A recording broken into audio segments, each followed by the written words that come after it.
Author Talk with New York Times bestselling author Ariel Lawhon on her latest novel, The Frozen River.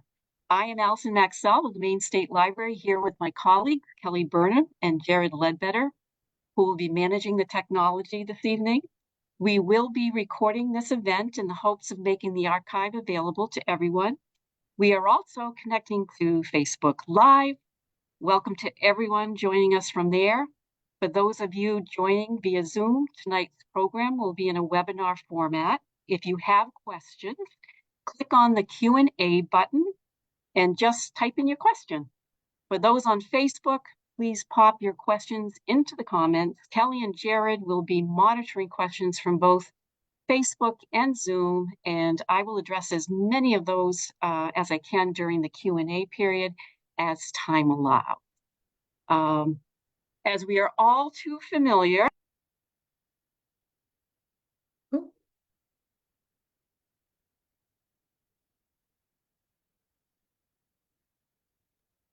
Did I lose you? I think I lost you. I think we are having some technical difficulties, which is what she was about to start talking about. We are going to see if we can't find Alison as quickly as possible. Very sorry for the delays.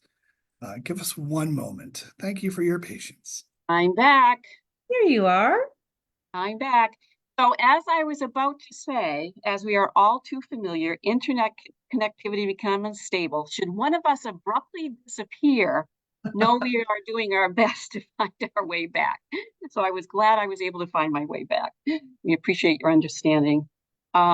So as many of you may know already, the Maine State Library is the steward of the original Ballard Diary, donated to our care in 1932 by Ballard's great-great-granddaughter, Dr. Mary Hobart. The Maine State Library also has multiple copies of the Pulitzer Prize-winning author Laurel Thatcher Ulrich's A Midwife's Tale, The Life of Martha Ballard, based on her diaries 1785 to 1812. We also house copies of Cynthia and Robert McCausland's transcription, published in 1992 by Picton Press. And sadly, I just recently learned that Cynthia McCausland passed away on December 5th on 2023 at the age of 99. So that was the publication day for the book. Yeah. But here is, that's what the actual diary looks like. I'm so sorry to hear that. Yeah, I was too. And so we just wanted to acknowledge that, and that we're deeply appreciative of all these works and for the enduring legacy of Martha Ballard. So you can imagine just how delighted we are to host Ariel Lawhon this evening. I will do a little introduction because I know we're anxious because we want to hear from her. Ariel Lawhon is a critically acclaimed New York Times bestselling author of historical fiction. Her novels include The Wife, The Maid, and the Mistress, Flight of Dreams, I Was Anastasia, Codename Helene, and When We Had Wings, co-written with Christina McMorris and Susan Meisner. Is that how you pronounce her name? Yes, that is Susan Meisner. Yeah. Her books have been translated in numerous languages and have been library reads, One Book, One County, Indie Next, Costco, Amazon Spotlight, and Book of the Month selections.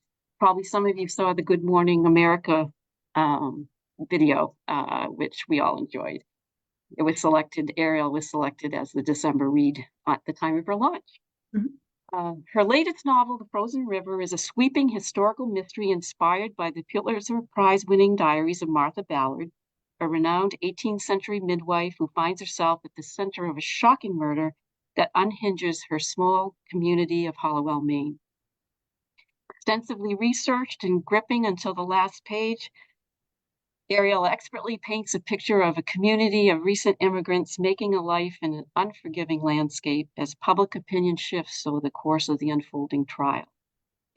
In her newest offering, Ariel brings to life a brave and compassionate, unsung heroine who refused to accept anything less than justice on behalf of those no one else would protect. The Frozen River is a thrilling, tense, and tender story of a remarkable woman who had the courage to take a stand in the process and wrote herself into American history. So Ariel actually lives in Nashville, Tennessee with her husband and 4 sons. And when not writing, Ariel tells us that she splits her time between the grocery store and the baseball field. Yes. So let me turn it over and I welcome Ariel Lawhon. Thank you so much. Thank you for having me. I am really, really pleased to be here. When my publisher sent the invitation for this event tonight, I was so excited. It had not occurred to me that we would be able to do something like this and to be able to talk to you, the exact place where Martha lived, and then the library where her diary is now housed is a huge treat for me. And I'm really grateful that you Oh, it's invited me. wonderful. Yeah. So maybe you could kick us off. And for everybody that's watching, this is going to be a conversation, if you will, a facilitated conversation with Ariel and myself. But we'll ask Ariel to kick us off this evening by just talking a little bit about how and why you chose this story. Oh, that is a great question. And this is fun for me because typically when I do events like this, I have to introduce Martha and I have to tell my audience who she is. But for the first time tonight, I might be talking to a group of people who are more familiar with her than even I am. And that is a little bit intimidating. But I had never heard of Martha Ballard, which is kind of a tragedy given what we know of her now. And I would have never learned of her had I not gone to the doctor in 2008. I was pregnant with our fourth son, and I was in my doctor's waiting room, and he was late for my appointment. He had gotten stuck at the hospital with a tricky delivery, so I had gotten stranded in his waiting room, and I had two choices that day. I could reschedule and go home, but there were three children waiting there. And my husband was in charge of them, and I did not currently miss them at that moment. Or I could stay and wait it out. And I decided on the latter. I didn't have anywhere to be. The kids were safe. So I decided to wait for my doctor. And it took him hours to get there. And I was stuck in this waiting room. I read the novel that I brought with me that day. It was Stardust by Neil Gaiman. I still remember. And then I read every single magazine in his waiting room. And by the end of it, there was nothing left other than this pile of really scary pamphlets, underneath which was a small devotional. They did this in Texas at the time. They're actually disposable. They're 3 months worth of devotions, and then you chuck it in the trash when the 3 months are up. I opened to that particular day and read the story of Martha Ballard. And what really caught my attention was the fact that she had delivered over 1,000 babies in the course of her career and never lost a mother in childbirth. And I kind of sat back in my chair and I thought to myself, my own doctor, the one that I'm waiting on, cannot boast a record like that. And then I thought that this would make an incredible novel. And I knew nothing about her other than that track record. So I ripped the page out of the devotional and I put it in my purse. And my doctor walked in 2 minutes later. Somebody got very mad at me recently that I ripped that page out of the devotional. I'm like, I promise it is disposable. They are meant to be thrown away. This was not a pretty hardcover. It was But, yeah. But that was the thing that started me on this journey. And then I went home and did more research, and I found, obviously, that Laurel Thatcher Ulrich had written the definitive biography of her. I ordered this copy. And then several months later, I ordered the copy of Martha's diary itself. And there was only a limited number printed from what I understand. I had to order it from an out-of-print bookshop in Maine, actually. And then I held on to these books for years. And I did not write the novel. Instead, I wrote all of these right here. But every time I would go back and think, okay, what novel is next? I would get out that page from the devotional and I would think, is it now? And I wouldn't do it. I would do a different one. And at the time, I thought it was just a big story, that it was going to require too much of me. I have since, I joke that I could not have written this novel until my kids grew up and broke me. As you know, in the novel, when this novel takes place, Martha Ballard is 54 years old. She's been married for 35 years. She's given birth to 9 children, only 6 of whom are still living when this novel opens. And I finally realized that the Ariel in that doctor's office could not have written this novel. I also needed more life experience under my belt. I needed more decades of marriage, and I needed my kids to grow up. So that is how Martha came to me. So when you started to research the book, was there anything that particular part of the research that you found particularly enjoyable or daunting? Ooh, yes, actually. Unlike everything else that I've written in the past, there is so little recorded about Martha Ballard. We have the two things. We have the biography and we have her diary itself. And the biography is, I mean, it won a Pulitzer for a reason. It is spectacular. And it is sort of the 30,000-foot view of Martha's life, of the time, of the politics, of the culture, of the geography. Whereas Martha's diary itself is up close, personal. You get a detailed look at her day-to-day life. So for the first time in my career, I actually had very little to work with in order to reconstruct a life and a story. And a lot of that had to come from my imagination. I had to sort of piece these two things together, the dailiness of Martha's life versus the grander scope of what was happening. And then I had to find the story between those two things and weave it together. Mm. And if I recall too, you were actually writing this during the pandemic. Is that correct? Was, yes. I got the contract for this novel in February of 2020. And then I assumed I'm going to go to Maine this spring. Alas, a global pandemic hit and no one went anywhere.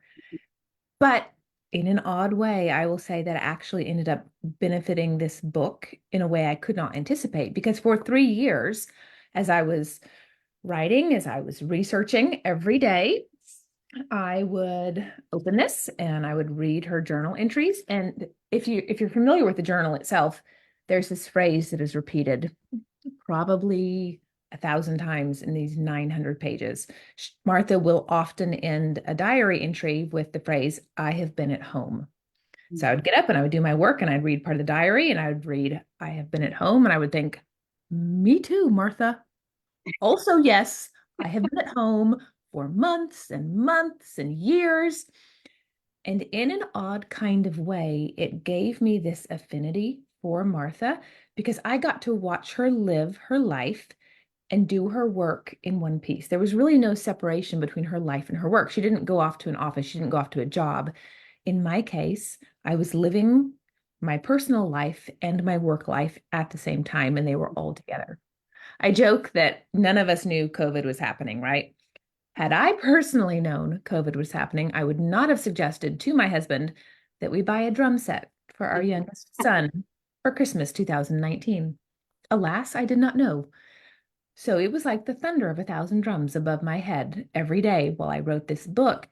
But even that worked its way into the novel. There are these scenes where Martha is in the house with her children, or her daughters are cooking something in the kitchen and they're banging pots and pans around, and she'll comment on that noise. Or there's one particular scene where Martha talks about how loudly the men in her family walk. And you don't realize how loud somebody walks until you were stuck in a house with them for 3 years. All of those little things worked their way into the book. They gave it texture and they gave me a chance to live and work in a somewhat similar way that she did. And I became immersed in that in a way that I don't think I would have had my children been getting up and going to school every day the way they normally do. Yeah, that's really interesting. Maybe we can segue into, for those readers that might be in the webinar or on Facebook that haven't really had a chance to pick up the book yet and want to have a general idea of what the plot and the narrative is. Would you be able to provide us with just a little glimpse, a little overview? Of course. I always say that first and foremost, The Frozen River is a murder mystery. The first line in the book is, "The body floats downstream," and then the body gets stuck in the Kennebec River as it freezes solid, which in, I believe, 1785 it did. So that really did happen. I just made it the year that this story takes place. And of course, this small community has to dig this man out of the ice. They soon find that he is one of the men accused in raping a woman in their town. Her name was Rebecca Foster, and that rape accusation and trial really did happen. And Martha Ballard's diary became a key piece of evidence, and Martha herself became the primary witness in that trial. because Martha had tended to Rebecca Foster after the assault and then later delivered the child that was born of that. The murder in the novel is fictional.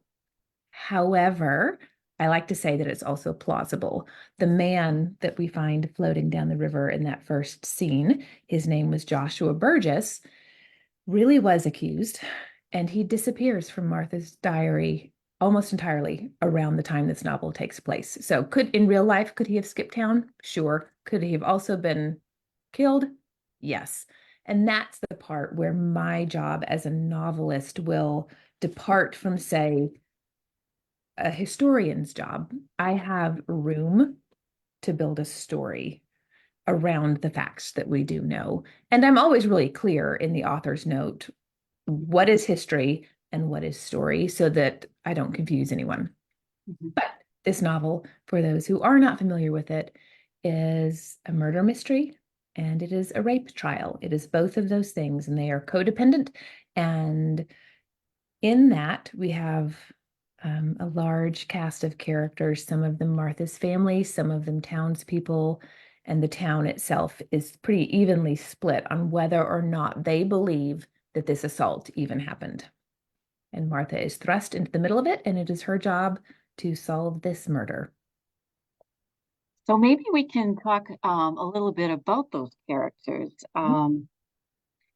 In your notes, you make sure we know, as you said, that the novel is inspired by real events as opposed to being based on them, and that this book is actually your first real deviation. So can you talk about some of the choices you made with the characters in the book? And you can pick any of these. Some of the ones that I was thinking about with Martha herself, Martha and Ephraim's relationship, Martha's relationship with her family, her relationships in the community, Cyrus's inability to talk. Sally Pierce was very interesting, and of course, Colonel North as well. Yes, great question. Every time I sit down to write a novel, I am reminded of something that Rudyard Kipling once said. He told us that if history was taught in the form of stories, it would never be forgotten. And I think many of us have gone through history classes and we think that it's dry and it's dusty and it's boring and it's just these facts and it's these dates. I don't think history is dry or dusty or boring. I think it is a big story. So when I commit to a novel idea and then I spend years of my life, my job, what I am trying to do is tell a story in such a way that you will not forget the person I'm writing about. So far, I have written only about real people or events. And in this case, what we know of Martha is that she was an incredibly faithful, devout woman who served her community for decades. She delivered babies. She cared for people. She was a nurturer in her community. And that was the point. I started there and then I worked backward to build all of these relationships around her. Because in her diary, it's more of a day book, to be honest with you. She'll give you the date, she'll give you the weather, she'll give you what she did that day, what she cooked for dinner, if she delivered a baby, if somebody died. Each journal entry is, like you can see in here, they're not very long. They're like each paragraph is one day. So we don't get a lot of emotion. We get no gossip, really. My job was to make these people come alive. So for instance, Martha's relationship with her husband, they have been married 35 years at the point this novel starts. We don't know a whole lot about what their actual relationship was in history, but there were things that I could note as the storyteller. Every year on their anniversary, it's December 19th. And I know that because that's the birthday of one of my sons. Every year on December 19th, Martha would note in her diary that it was her anniversary. We have been married such and such years today. To me, that would indicate a fondness. She wanted to remember. She was marking it down. The way that she talks about her husband, the way that she talks about her children is in this warm way. So I built a loving, happy relationship for her and her husband. Part of that, though, is because I think we just don't get that enough in fiction. If you read a lot of fiction, you will see that if you have a marriage portrayed, it is often a bad one or an unhappy one.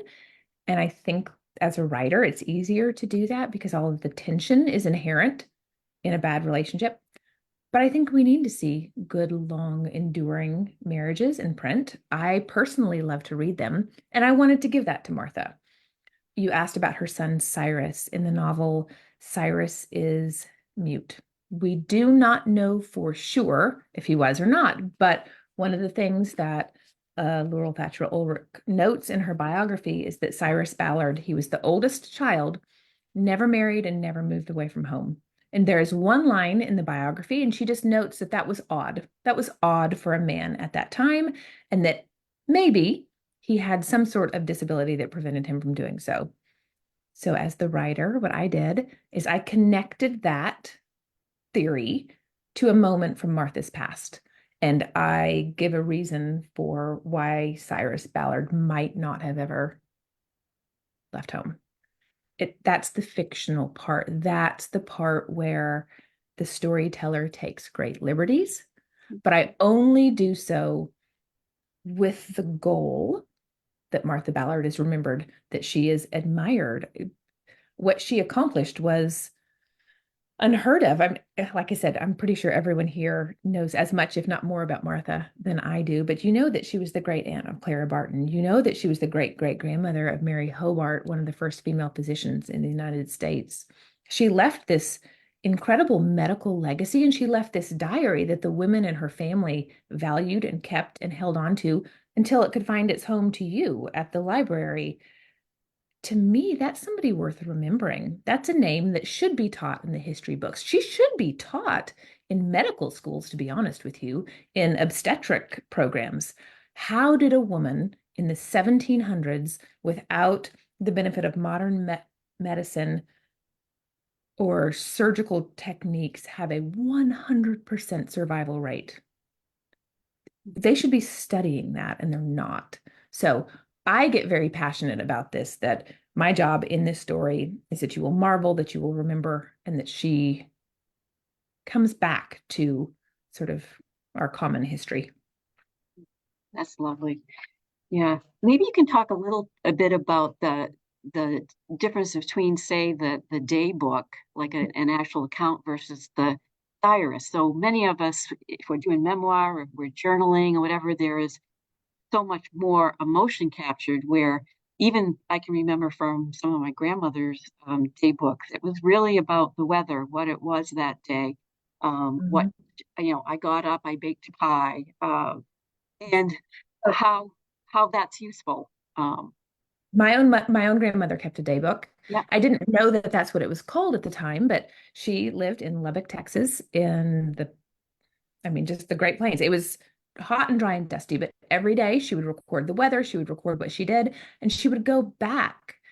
Like the way it was useful for her, she was also a gardener, and she would go back and she would look at her day back book and she'd go, oh, it almost always rains the third week of April. She would know what to plant. She would know what to do. When you live that life and you're working with the seasons, you're working with nature, there are patterns that you don't know until you record them, and you can go back and study them. And I think Martha probably did something similar. I mean, she was recording the dailiness of her life, what she made for dinner, who visited, but she was also recording the patterns that happen in nature. And you can go back and you can see those patterns throughout her. We call it her diary.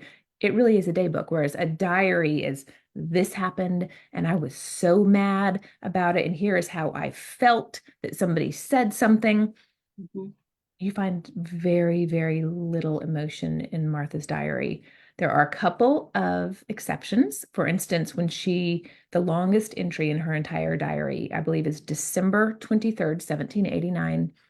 And that is the first hearing for Rebecca Foster's rape trial. And Martha's incensed. She's furious, and it comes through on the page. But it's one of the only times that you see that. There are a handful of instances where somebody dies and there is grief. But for the most part, she's giving you a very clinical view of her world, and she'll slip occasionally. Whereas with a typical diary, you're going to get a lot of emotion. You're going to get a lot of gossip. You're going to get more human grit, perhaps, than what Martha recorded. Mm-hmm. And it is that day book, because Martha's diary is a critical component in the novel, and then actually becomes a key piece of evidence in Rebecca's trial. And it was think it was like page 39, I'm not sure, but it was a quote. It was, "Memory is a wicked thing that warps and twists, but paper and ink receive the truth without emotion, and they read it back without partiality." Mhm. So can you talk a little bit about that in terms of that phrasing and what that means? Yes, I actually do remember writing that because every once in a while I will write something and I go, oh, that's good. I think I'm going to keep that. A lot of times I write something, I'm like, we'll fix it tomorrow. Mhm. But I do remember writing that line because it's true. There is something really powerful in recording our thoughts and our words. The fact that you and I are sitting here having this conversation is a testament to the power of Martha Ballard spending 30 years of her life painstakingly documenting her life. That diary existed at a time when many women could not read or write, and then it was kept for generations, and it is now a primary document. It is one of the only primary documents that we have for what life was like for women at that time in this place. That's powerful. And in that scene that you're talking about, Martha is thinking through the fact that so few women know how to read or write. And she makes the comment that God only knows what we would learn about what happens behind closed doors if these things were permanent. Mhm. And we don't know, we do not know who taught Martha to read and write. Mhm. Obviously, somebody found it important that she know this. And in the novel, again, it is a theory on who that could have been that Mhm. worked for the story that I was trying to tell. Mm. Maybe in terms of some of the other characters too, I know not just people, but animals take on a role, and you can't help but fall in love with Martha's horse Brutus. too. Spirited animal, I guess that it may be, but also just knowing that she was being called to go out in the middle of the night. It's dark, it's cold. She has to go through the woods, and she has her horse, and he has to carry her, and anything could happen. It could, um, but also her running into Tempest, the fox. Can you talk a little bit about that? Because I found that really endearing.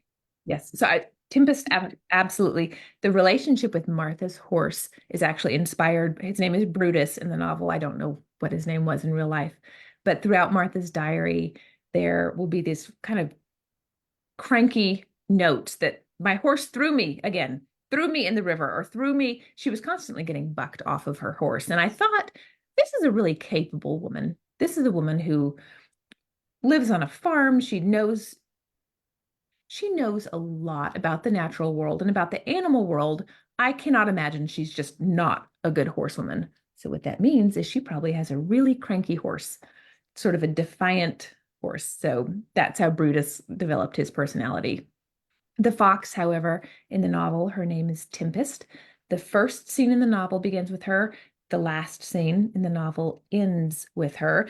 And it's almost an accident, the fact that she is in this novel, but she was inspired by a thing that actually happened to my family. As I began writing this book, my husband is a contractor and he was remodeling our bedroom, which is on the ground floor of our house. So we had to sleep upstairs over the course of one summer. And it was about 3 o'clock in the morning. And we hear this sound that I can only describe as your most dearly beloved being slaughtered in their sleep. It was terrifying.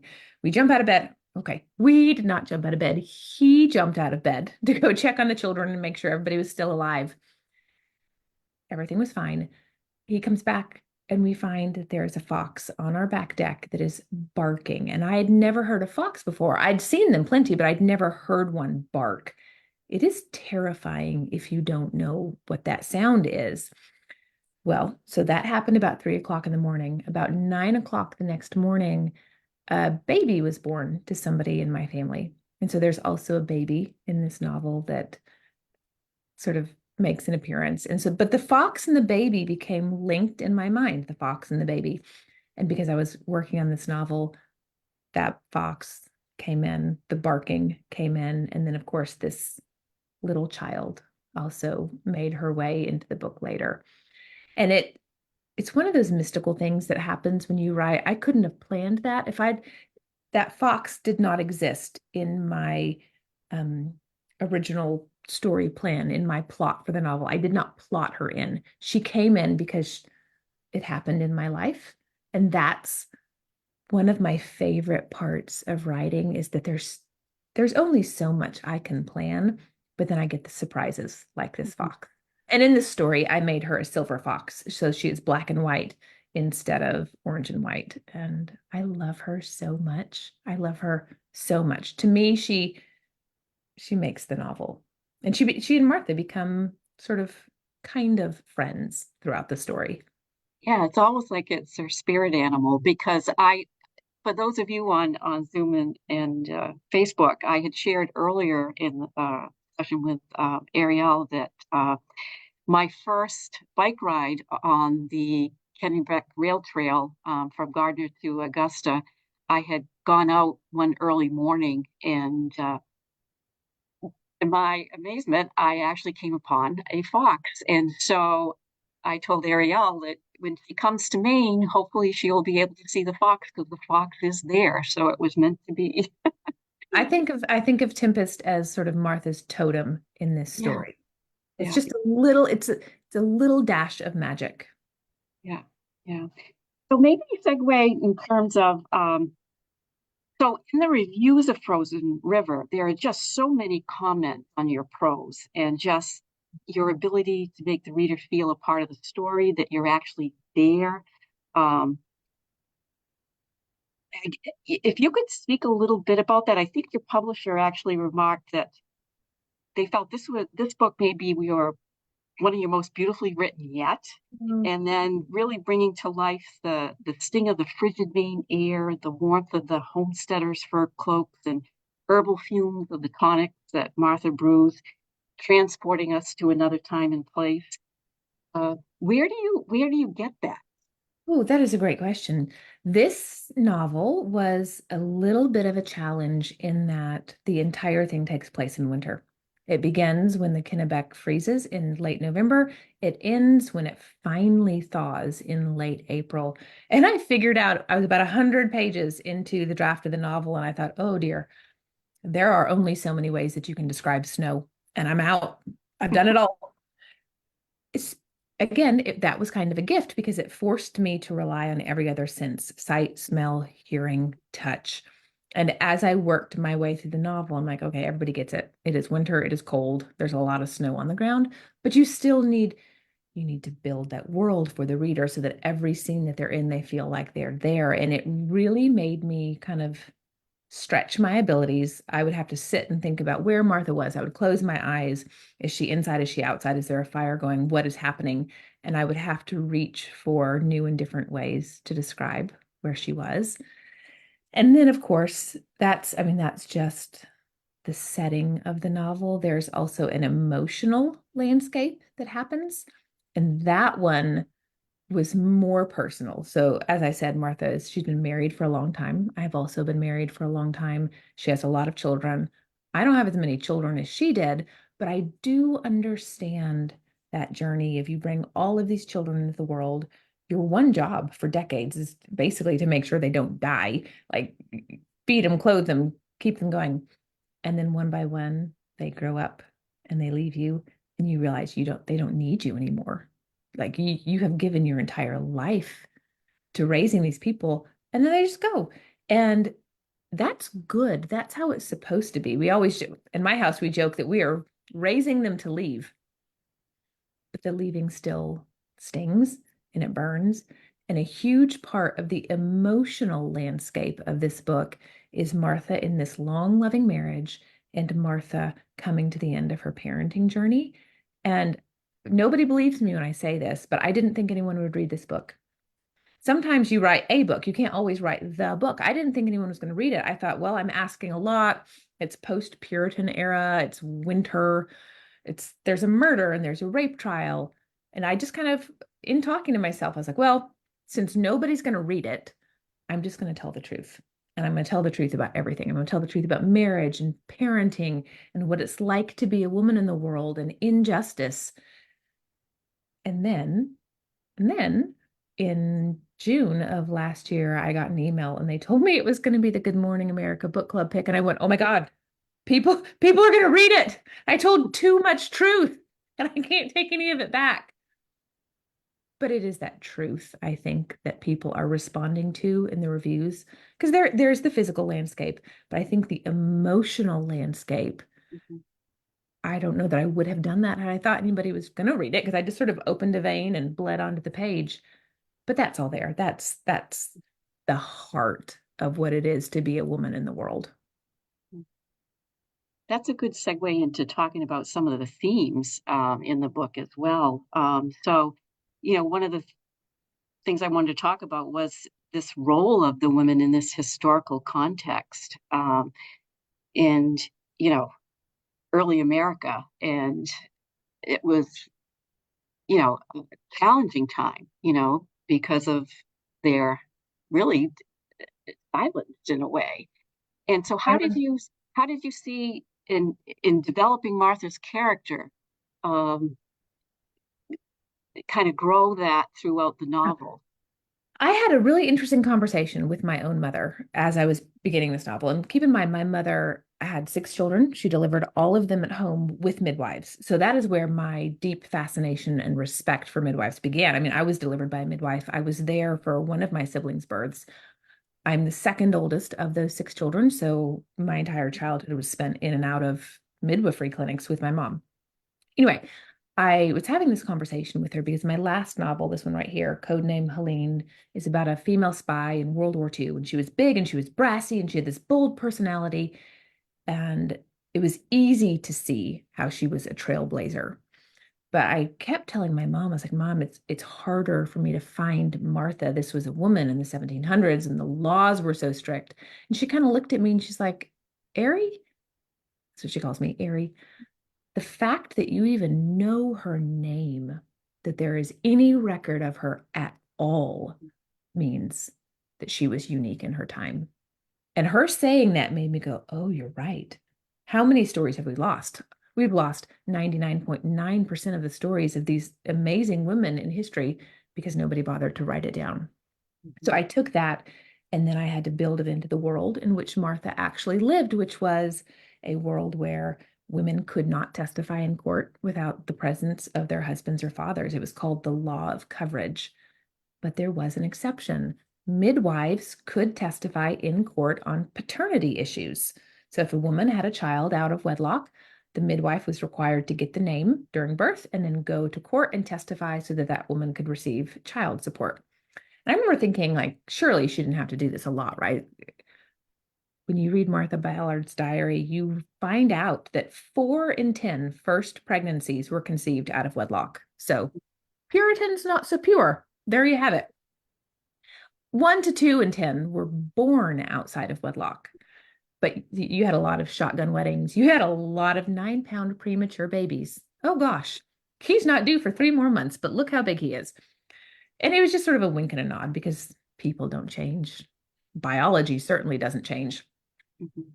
But in Martha's world, the lawmakers of the day truly believed, and this is insane to me, they truly believed that a woman was not capable of lying in childbirth, which to me proves that they knew nothing about childbirth and less about women, because I'm pretty sure she would lie to you just for talking to her while she's in labor.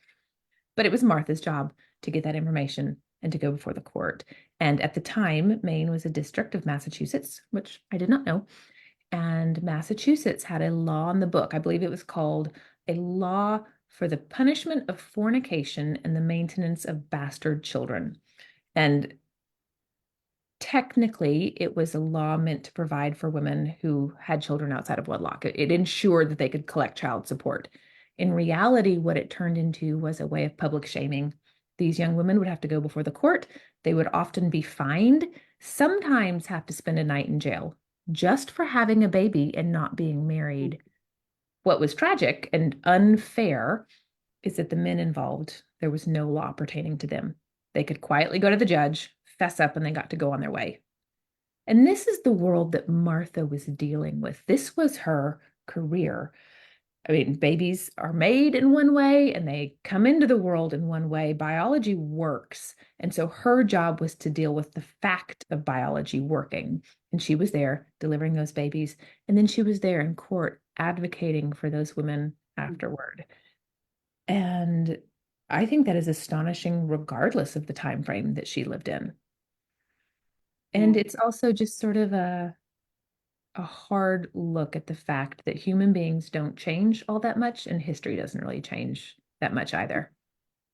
It really speaks to her resilience, and then even her desire for justice, and she was willing to put herself out there. So maybe you can talk a little bit about that in terms of Martha's role as a midwife and healer, and even in those times in terms of the lack of medical training, and the two other characters that come into play are the doctor and then also Dr. Page. Yes. And then we've already spoken about Martha's success in obstetrics. So maybe you can talk a little bit about the real midwifery piece of this. Yes. There is, in the novel, there's sort of a conflict that brews, shall we say, between Martha and a young doctor who is real, really lived. His name was Dr. Benjamin Page, and he came to Hollowell roughly around the time this novel takes place. I did take some liberties there just in terms of the time frame for my story. But this young man was 24 years old, and he was a recent graduate of Harvard Medical School. And he graduated at a time in history where the medical profession, which had often limited itself to illness and surgery, looked at the world of labor and delivery as a potential source of income. And up until that point, the midwives were receiving that source of income. Keep in mind, sometimes it was traded for a goat or a bale of hay. Martha was rarely getting paid in coin. She was often getting paid in coffee and sugar. So there was a lot of bartering that was happening. Regardless, the medical community, the male medical community, looked at this and went, oh, that's a source of income. We can move into that. So the field of obstetrics began. And this young doctor comes to town, and he's spent 4 years in college, has never delivered a baby. And then you have Martha, who's been delivering children successfully for 30 years. And this doctor comes in and he begins to bungle things immediately with tragic results. When you read Martha's diary, every scene in there with Dr. Benjamin Page, with the exception of the last one, the last scene with him is fictional. I made that up. But all of the others are taken from her diary. They really happened. This man was over medicating and killing people. He was bad at his job, and all of that was real. But he was a doctor, and he'd gone to Harvard, so people automatically just assumed that surely he knows more than she does, whereas she had been trained by women who'd worked for decades, who had been trained by women who'd worked for decades. When you look at the knowledge that is passed down from midwives generation to generation, it's astonishing. But at that time, there was this conflict brewing between those two fields. And listen, today, I have utmost respect for anyone that can get a living child into the world. I don't care if you're an OBGYN. I don't care if you're a midwife. I respect it all. Personally, I used OBGYNs for mine. I didn't have the option to use midwives. So it's not a commentary on which I think does a better job, simply a record of what Martha was facing in her town at the time. And then there's one other medical professional that you mentioned.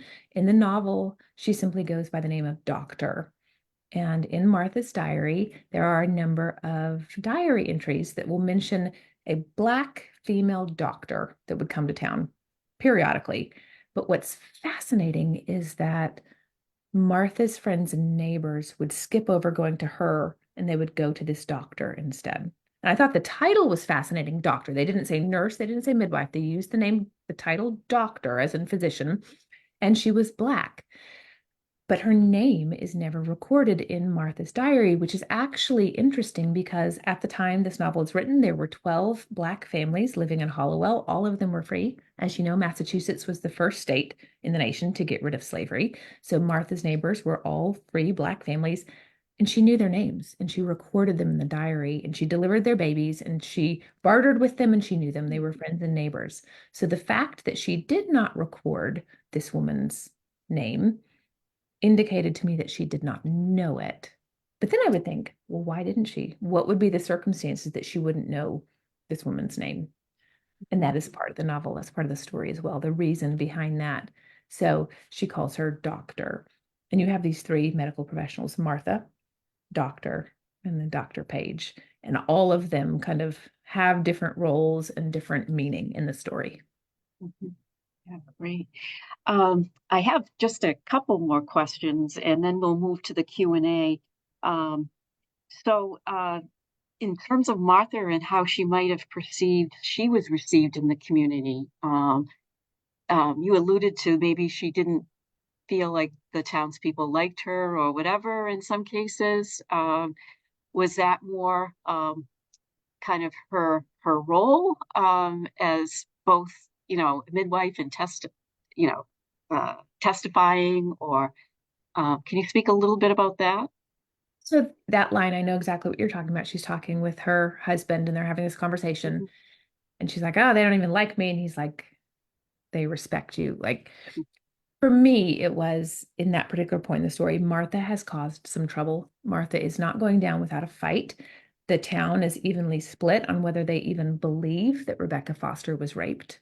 Despite the fact that she said it, despite the fact that Martha treated her, despite the fact that Martha recorded those details in her diary, and Rebecca Foster is now pregnant as a result, it is inevitable that people take sides in a community. And because they have taken sides, and because one of the other men accused of raping her is a very important man in the town, Martha is adamant that the case will be heard, that justice will be done. And naturally, because of that, she's going to get crossways with people. So in the novel, that was more of a comment of the fact that Martha has kicked up a lot of dust and people aren't happy.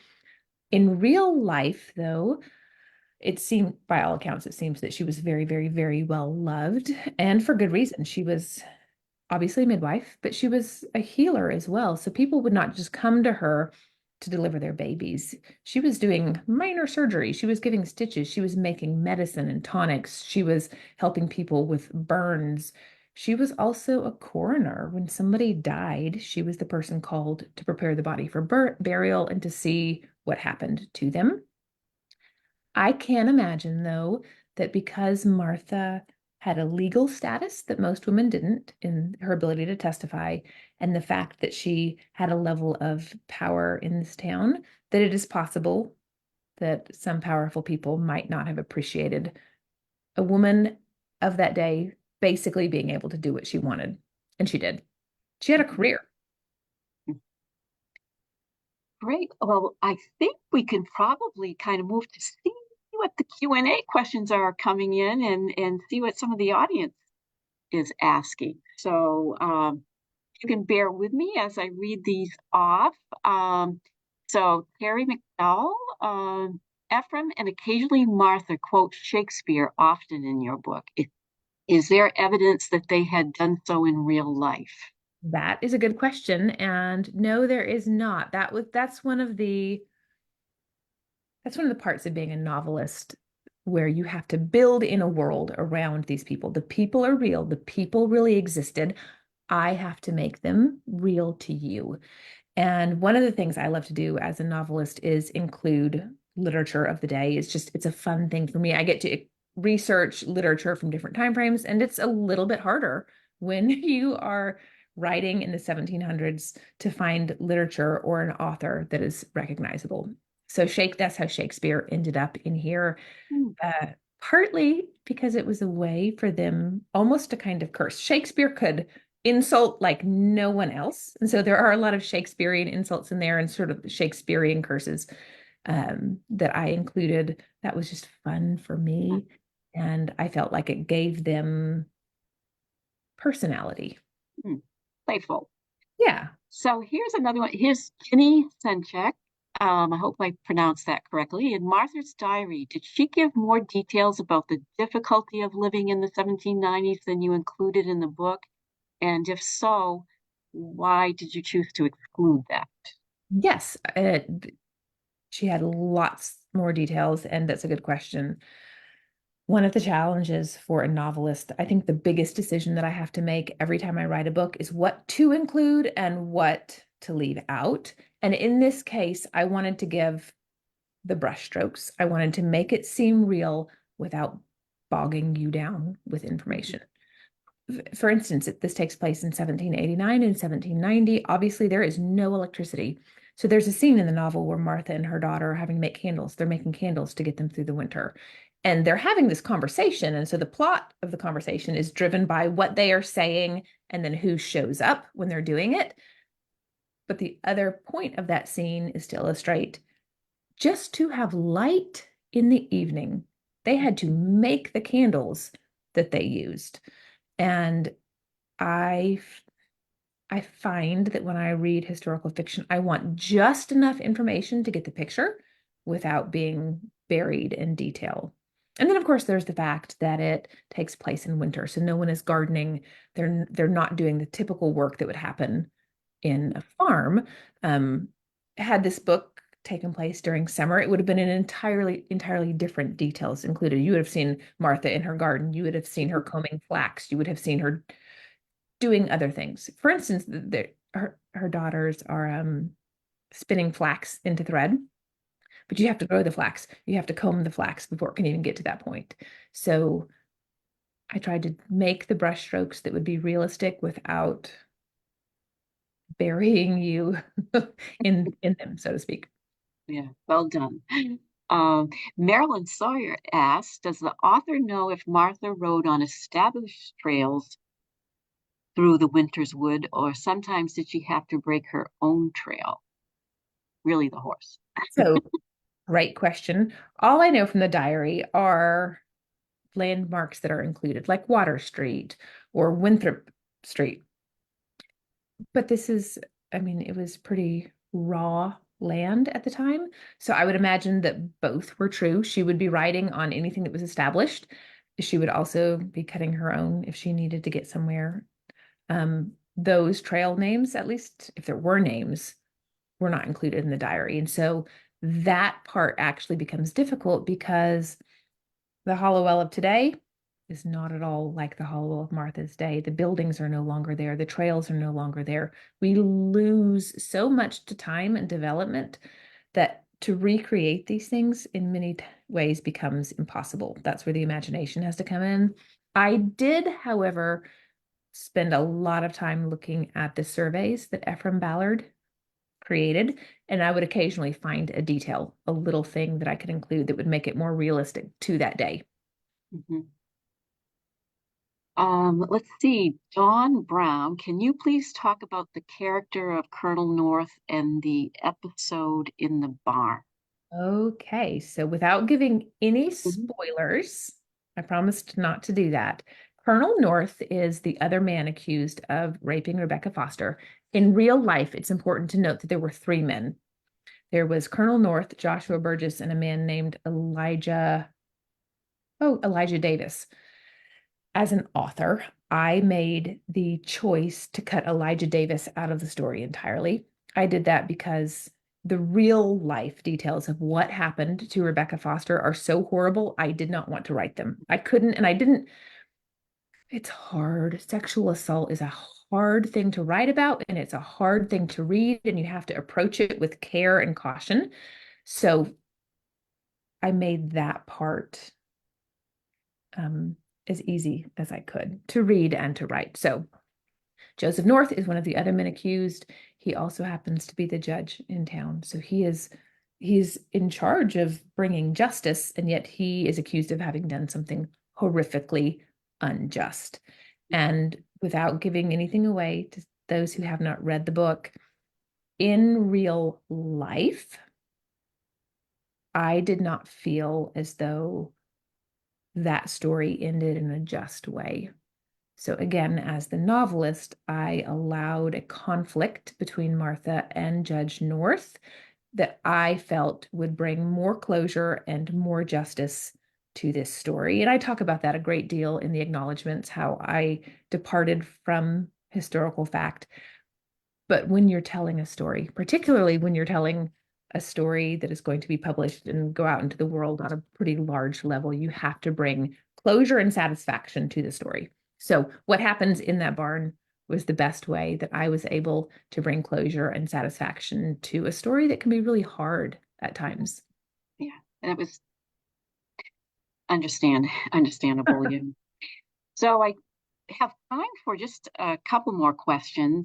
Alice Smith asks, how did you get interested in writing historical fiction? Of your several books, what was your favorite character and time period, other than Martha's, of course? That is a great question. So the best way that I know to answer this is by telling you a very short story. When I was, I mean, I still love to read Stephen King, but when I was younger, I went through an absolute Stephen King bender. I read everything he wrote, and he's a Maine native, like he's one of yours. Love Stephen King. And I would always read his author's notes first. I can't explain why I would do this. You can't do that with my book. Don't do that with any of my books. You'll be so sad about your life. You will get all the spoilers. Anyway, in one of Stephen King's novels, in the author's note at the end, he addressed the question of why he writes horror novels. And he gave this illustration that if his brain is this big sieve and you dump all of the information into it in any given day, what's left in the sieve at the end of the day are the weird things, it's the macabre things, the scary things. Those are the things that his brain holds on to. And I remember reading that going, oh, that makes sense. Because in my sieve, what I hold on to are the little bits of history that are fascinating. Or, for instance, I wrote a novel about the Hindenburg, this one right here. It's called Flight of Dreams. It takes place in the last flight of the Hindenburg. And I always knew the Hindenburg exploded. I had no idea people survived until I saw the newsreel footage. But that historical tidbit stuck there. And with every novel that I have written, I've been going about my life and I hear this thing, like being in the doctor's office while pregnant. I come across a bit of history and it sticks in my brain and then it starts to grow and I want to know more about them. I've always said that everyone has gaps in their education. No one goes through any educational process knowing everything. For me, writing historical fiction has been a way that I get to fill in those gaps. I get to educate myself on a moment or time in history that I knew nothing about, and I get to learn. That is why I gravitate toward historical fiction. I get to learn and I get to tell a story. Other than Martha Ballard, I've loved all of them. Some of them have slipped a little farther from my mind because it's been years, but if not Martha being my favorite, it would be the woman in this novel. It's called Codename Helene. And this novel is about a woman. Hold on. It's about a woman named Nancy Wake, who was a spy during World War II. And I know everyone's tired of World War II stories. She was so much fun. This is a woman that wore red lipstick into battle, who jumped out of airplanes, who killed a Nazi with her bare hands. All of that is real. And again, I had never heard of her until a friend of mine sent me a link to her obituary. And I thought, this is the most decorated woman of World War II. Why is she not being taught in the history books? She's not taught because she wasn't American. She was Australian. And she was a woman. And that is just the reality of what history does often. So that's my other current favorite, although I have loved all of them for different reasons. They're all really, really, really fascinating women. Well, I think after hearing you tonight, everybody's going to be looking for all the other books that you've written as well. So we're actually closing in on the hour, and like Q&A is just on fire. And I apologize that I'm not going to be able to get down through all these. The last one, I don't have anywhere to be, so if you want to go through a few more, we can. Okay. I'll segue into Laura Dunbar asked on Facebook, did you actually visit Hollowell Augusta before or during the writing process do you have any connections in Maine? And I will add to that, do you see Maine in your future? Great questions. The original plan was to visit as part of the research process for this novel, but I wrote the entire thing during COVID. I got the contract for it in February of 2020, and I turned in the final draft in November of 22. And the world was shut down, and I could not go anywhere. I could not travel. I was stuck at home. So I had to recreate everything from Martha's diary, from the Ulrich biography, from Google Maps, from pictures. It was a really fun challenge, actually, to try to make a place that I had never been feel real and living and authentic. I hope I got it right. But I had no contacts in Maine. I had nothing to go on other than what had been written about Martha. Although there's an account on Instagram that is just the Kennebec River. It's the Kennebec River at all seasons, beautiful pictures, winter, spring, summer, people boating, people swimming, people fishing. And I would go to that Instagram account every day and I'd be like, well, what does the Kennebec look like today? What is happening on the river? And that was incredibly helpful. Yeah. But also the challenge, and I think most people don't realize this, is Hallowell today is an entirely different city than Hallowell of Martha's day. Everything changes. People come, things move, you get bridges built, buildings disappear. And so at the end of the day, I am always still trying to recreate a ghost. I'm trying to recreate a place that no longer exists, but that you still recognize in your current world. And that's my job. That's the part that I have to sit at my desk and figure out every day. So we'll close with Connie Hansen. She says, we hope that you'll visit Augusta in good weather. What we can show you will help you feel Martha. We would love to entertain you, and at the same time, we can promote your awesome book. I actually had met with Connie the other day, and she just shared with me all the things that had been going on around Augusta for Martha.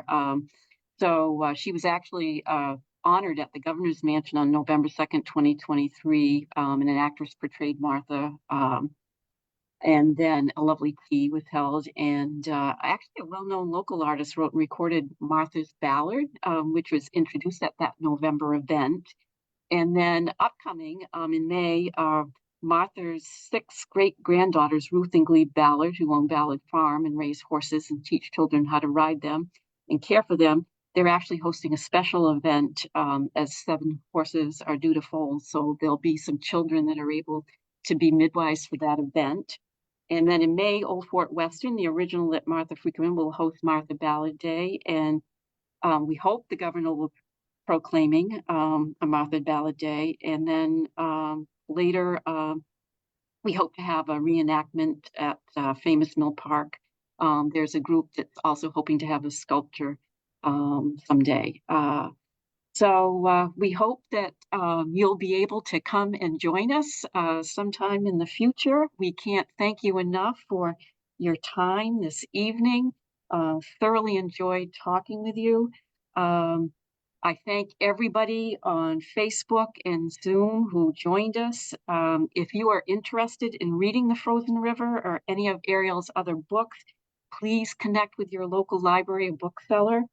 A reminder that the recording will be shared on our Facebook page for anybody unable to make tonight's event. We hope you'll share it with your friends and keep reading. So thank you, Ariel. Thank you so much for having me. I have loved being here tonight, and I am keeping my fingers crossed that I will actually get to come very soon and visit Hallowell and pay my respects to Martha properly. Good. Well, we will hope to see you soon. Thank you very much. Thank you, everybody. Have a good evening. Have a good night.